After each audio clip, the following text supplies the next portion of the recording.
Well, hello and welcome back to the channel. Now in this video I'm not going to build anything, rather I will go through all the models that I built so far after I got back into the hobby 5 odd years ago. Before that I was on a long hiatus from the hobby because of, life throws things at you and you have to take care of those before you can sit down and enjoy something different.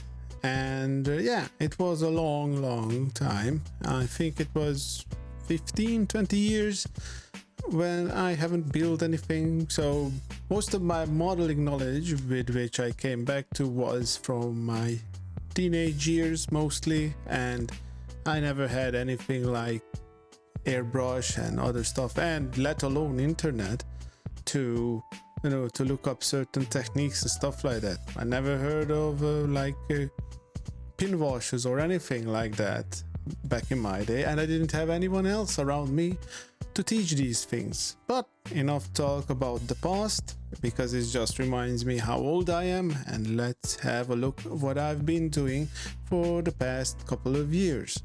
And let's start off with this little bugger here. It's a 1/72nd scale Yak 3 from Zvezda. It's a snap fit kit. Now, I didn't have the intention to buy a snap fit kit, but I accidentally did. And boy, I was pleasantly surprised how good this kit actually is. And I think Airfix should take note, because they have the quick fit ones, which is like a Lego kind of thing, and they have like the beginner stuff, and they don't have anything in between.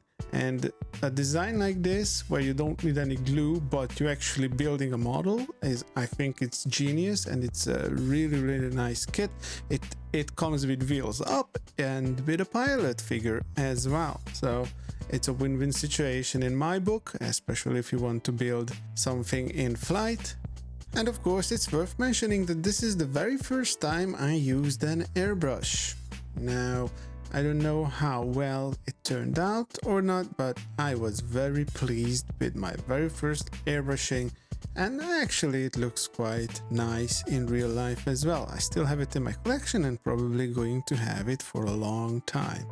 But let's move on with the show and have a look at the MC205 Veltro from Italeri in 1/72nd scale. Now, this is not a great kit. I really don't recommend it to anyone. It has quite a few problems, but in the end you can actually get a nice Veltro out of it if you put the hours in. I did the smoke rings with just regular paintbrush. I didn't have the guts to go in with the airbrush because I was still very novice with it, so had a lot of problems with sputtering and whatnot and thinning, so I just went for the safe option and did it by hand. I also used a separate pilot figure from PJ Productions. It was a small business from Belgium who made a lot of pilot figures in different scales. Sadly, they are not in business anymore, but you can still find some of their products here and there in different hobby stores.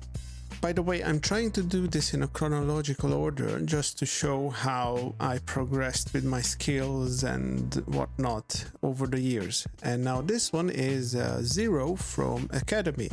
Not a great kit when it comes to putting the landing gears up. It was quite a faff because the sizes aren't 100% right with the landing gear covers and the bay itself. But in the end, I managed to fit everything together, and it turned out, I think, it definitely has good surface detail, although I would say that some of the panel lines seem to be a bit shallow, so you have to do some rescribing here and there. But would I recommend it?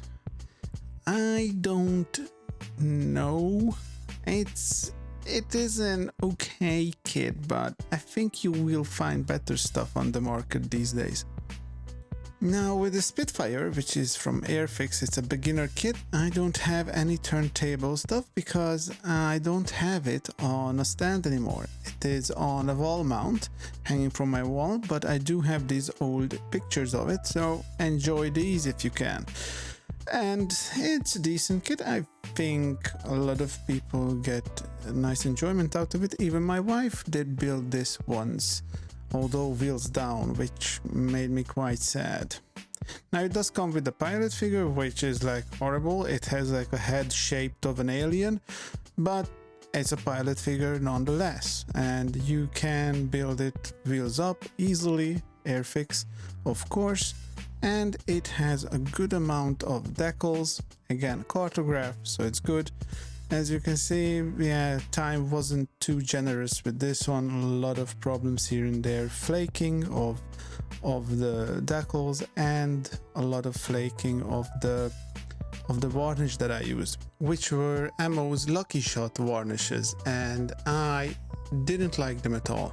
I should say that I was very inexperienced, so there is a good chance that I messed up a lot of things in terms of putting down the varnish, but I am happy I'm not using those anymore because I had just bad experience, but more on that later. Now let's talk about this ME262 from Airfix, which is a really nice kit. It has a lot of good detail inside and outside as well. The only downside I had, and that cost me a lot of work, was to put the engine nacelles into their places onto the wings, and there was a lot of scraping and a lot of swearing, a lot of heartache in it, but eventually they got on, and then I did everything else. You can see that I did my first time modeling on it. I think it turned out really nice, and I also did paint the identification band on the end of the fuselage as well. It came as a decal, but I challenged myself to do it with the airbrush and masking, and it's a bit janky here and there, but it does the job. Overall, it's a good kit, and I highly recommend to picking one off, either this one or one of the reboxes. But let's move on to the next one. And that is this I-153 from ICM in 1/72nd scale. Overall, I think it's a nice little kit, although I had a bit of a trouble putting the sleds up. As you can see, it's a winter version, well, a Finnish captured winter version, so it has sleds instead of wheels, and it was a pain in the backside to get them up. I also used the pilot figure from PJ Productions here as well, and some rigging wire for 1/72nd scale models. And of course, by no means this is accurate, because the rigging should have been a bit more thicker than these wires that I have here, but anyway, I think it does the job. It gives an extra little detail to the model itself, and yes, overall I do recommend it, especially if you don't really care about wheels up positions. And now for something completely different, which is a Panzer XXXVIII from Tamiya in 1/48 scale. Getting back to the hobby, this was my first armor kit that I've built. Sadly, in some extent, I did lose interest and didn't finish the job properly, so there are no weatherings and stuff like that. I did a bit of chipping here and there, which I think is visible on the video, but other than that, yeah, there's nothing else going for it. Overall, it's actually a nice kit, and I highly recommend checking out the 1/48 scale armor series from Tamiya if you haven't done it yet. Now, before I got back to the hobby in my teenage years, I always built 1/72nd scale because that was the most accessible for me, and because of that I didn't really want to plunge into 1/35 scale right away. So I built this, and right after this one I did this, which is the very well known Panzer II from Tamiya in 1/35th scale. Overall, I don't think this is a very good kit. It's good for like a palette cleanser and just, you know, trying out different things. You can see that I tried to do some weathering here now and mimic some sand being stuck here and there with some Vallejo pigments.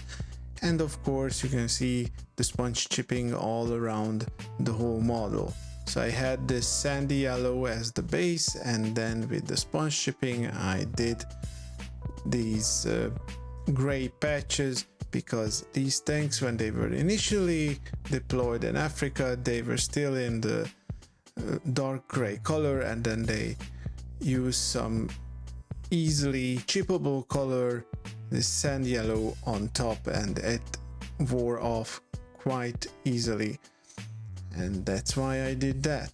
But moving on, now this is the big boy that I've been referring to. This is a 1/35 scale King Tiger from Meng Models. Overall a decent kit, but it's pretty much empty, so if you want to have some extra internal detail, don't get this one because it has 0 of it. I did buy an extra set of metal tracks for it, and one thing that I should mention, that the box is a bit deceiving because the box art shows a King Tiger with Zimmerit and it doesn't have any in the box. So Meng, do better next time. Also, I use this What If camo scheme. It's a 1946 Eastern Front where the main color is the red oxide primer, and then haphazardly the crew did this squiggly kind of thing on top. And actually I am really satisfied how this whole thing turned out, but let's move on. And this is the Mitsubishi A6M5c Zero starter kit from Airfix. Actually a really nice kit. You can watch the build video, which I am going to link in the top right corner. I really enjoyed this, apart from some problems with the canopy painting, which I did in the end with hand. I also used here PJ Productions little figure in there and some rigging wire for the antenna. Whether you are a pro or a noob, I do recommend this kit for everyone because it's a really decent little Zero, and it was a joy to build. Everything went together without any problems. I don't even remember having to do any kind of filling or anything on the fit because it was so good. So I highly recommend if you like Japanese planes. Next up is a 1/48 scale Reggiane 2000 GA from Special Hobby, and yeah, it's a bit wibbly bobbly in the video, but don't worry, it's not going to fall off. Overall, this kit was a pain to build, but I still really enjoyed it.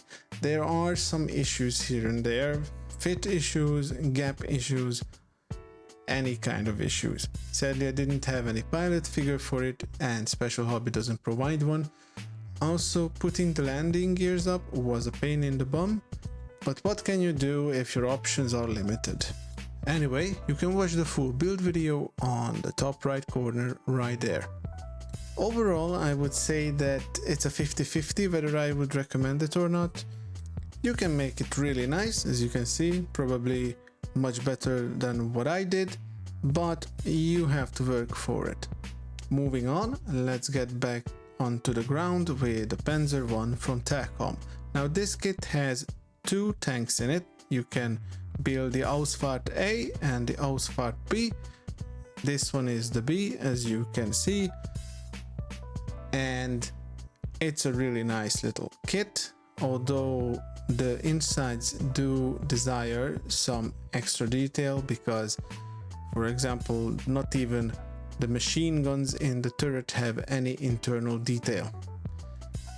Also, you might have noticed that this one is a bit of an abandoned child of mine as well. There is no weathering or chipping or whatsoever on it. I do want to build the Ausfahrt A and spend more time on it, probably do a recording of that, but who knows, there are so many other things that I want to build before I would even touch that again. Anyway, moving on, let's get back to the air and not land for the rest of the video. And next up is the 1/72nd scale IL-2 from Tamiya. Again, top right corner build video for your enjoyment. This kit is fantastic. I loved every second of the build. Also used 2 PJ Productions figures as well. Now, usual Tamiya fashion, they don't really give you an option for closed landing gears, so you have to improvise a bit, but Tamiya is really good at scales and making sure that everything is right on that department, so all the covers could be fitted in place without any problems. So even if they don't support closed landing gear, you can make it close relatively easily. And yeah, that's all I can say. I think it's a really nice kit, and if you like the IO2, I highly recommend it. And now let's moving on to another Tamiya one, 1/72 scale P51D Mustang. This is a really nice kit as well. Same with the landing gear. It's not supported to be closed, but everything is nice to scale and it fits into the wheel wells perfectly, or the covers I mean. Also use the PJ Productions pilot here, and well, there is a little story with this I probably mentioned in other videos, that I did build this twice. The first time when I built it, I messed it up with the ammo Lucky Shot varnish. It peeled off like it was like some kind of fake skin. Everything had to be binned because it damaged all the decals and everything. And then I put this project on hiatus, but then I picked it up again, and luckily, not using the Lucky Shot varnishes anymore, it turned out like this. I think it's really nice. But moving on, let's have a look at this Mackie MC202 Folgore, which I think is one of the most, if not the most beautiful aircraft from all the World War II ones. I really love the design. I think it's one of the best. Anyway, the kit is not that great. You can see all my build videos. You will see the link in the top right corner, of course. And overall, I did enjoy it, but I was expecting more from Italy. If you are in love with this plane, then I highly recommend it, because there is nothing else yet on the market that would come even close in terms of beauty and detail. But Italy, you have to do better, because this deserves much better. Anyway, let's have a look at another big bird, which is the Stuka from Border Model. Well, the G1 G2 variant, that is. And again, you have a set of build videos that you can watch if you would like. Overall, a very good kit. The outside detail is absolutely fantastic. The internals are lacking a bit. Well, not just a bit, it lacks detail big time, and it's even bad in some places. But you can watch the videos and then you will know what I mean. Overall, what I would say is the kit is a joy to build. I think there is a new version of it. It's the, I think it's the D variant that's the newest. Now I wonder if they fixed the cockpit in there or not. If they did, I do recommend picking that up rather than this one, so you don't have too many headaches with the internals. But if you are really looking for the Kanonenvogel, then I still recommend this to be picked up, because it's a decent kit. Next up is the Kugisho D4Y2S Judy from Fine Modes, and this is the version that has a big cannon mounted on the top that is for bomber hunting. It's a very interesting build, to say the least. It's not the greatest, it's quite old and it shows in many ways, but in the end I did enjoy the build. One interesting thing with this model is that the gun, the cannon that you have on top, is actually metal cast cannons. It's not plastic, and it's a soft metal, so you can, you know, fix any blemishes or any problems that you see. But yeah, don't overdo it, because if you damage it, then well, good luck fixing problems like, you know, missing chunks of it or something. Next up is another Mustang, because I do like the Mustang, not as much as the Mackie 202, but I do like a nice Mustang, and I wanted to have a bigger brother for the small Tamiya one, so I went with the Airfix F51D in 1/48 scale. And one of the main reasons why I went with it, because it had Swedish markings in the box, and I wanted to do this foreign plane kind of thing, because there aren't too many Swedish planes actually that you can build.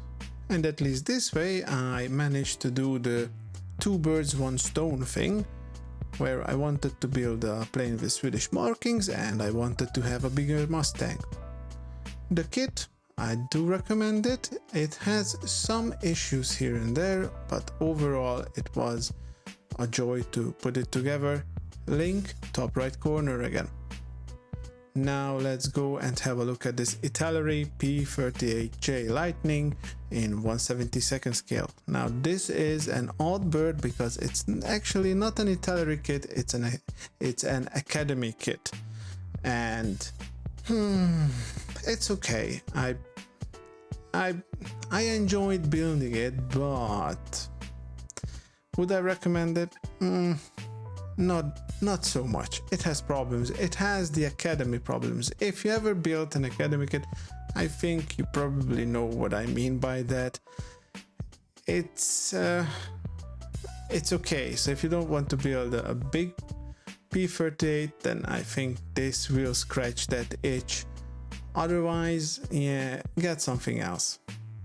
But on the positive note, closing the landing gears was relatively easy because the covers did fit into their places seamlessly. Moving on, it's the Weserflug P1008 from Amusing Hobby, and this is a paper VTOL aircraft which never existed, so you have a lot of room to play around with. It says it's 1/48 scale, but I would wager that it's actually a bit smaller than that. It is a really nice kit, has a lot of outside surface detail, less on the inside, but that's in some extent understandable because it's a what if kind of plane. It never existed, so there is nothing to go off of how the internals would have looked like. I also 3D printed some rocket pods for it because by default it didn't came with any kind of weaponry or anything out of the box, which I think it's a bit silly.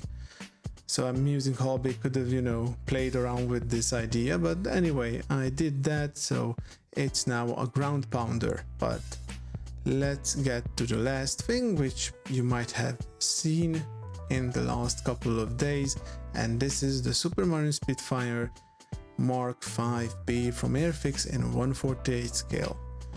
Now this kit is based on a sequence of old kits and redesigns and changes, which again shows a bit here and there, especially on the inside in the cockpit, how things go together. But again, links in the top right corner, you can watch the full build video and you will know what I mean. Overall, again, do recommend. It's a nice little Spitfire. In the end, you can make something out of it, but I would say that probably there are better options out there. Maybe not as cheap as this one, but with a much more detail and way nicer fit. And that's about it. It's the summer of 2025, and this has been my current state of my built model collection. I do have some stash as well, not huge ones as you might see with other creators, but a significant stash, and I also have a couple of things in the making right now. A couple of planes and other stuff, figures and sci-fi stuff, and even ground vehicles. But I'm not going to spoil anything. You have to see, and whilst you're waiting, go and have a look at my current videos and rewatch them, or if you're a newcomer, then please watch them and enjoy. Other than that, yeah, please like and subscribe, hit the notification bell, and also if you're interested in these flight stands, then you can find me on Etsy, eBay, and of course I have my own Shopify shop. If you're from the European Union, I'm sorry, but I'm not selling there right now because of the stupid laws that they made. And yes, I will have a look into how I can fix that, but until then, you are out of luck. And it is not my fault. I would love to sell there, but it is what it is. Anyway, I think that's about it. Stay safe, happy modeling, and see you on the next one. Bye bye.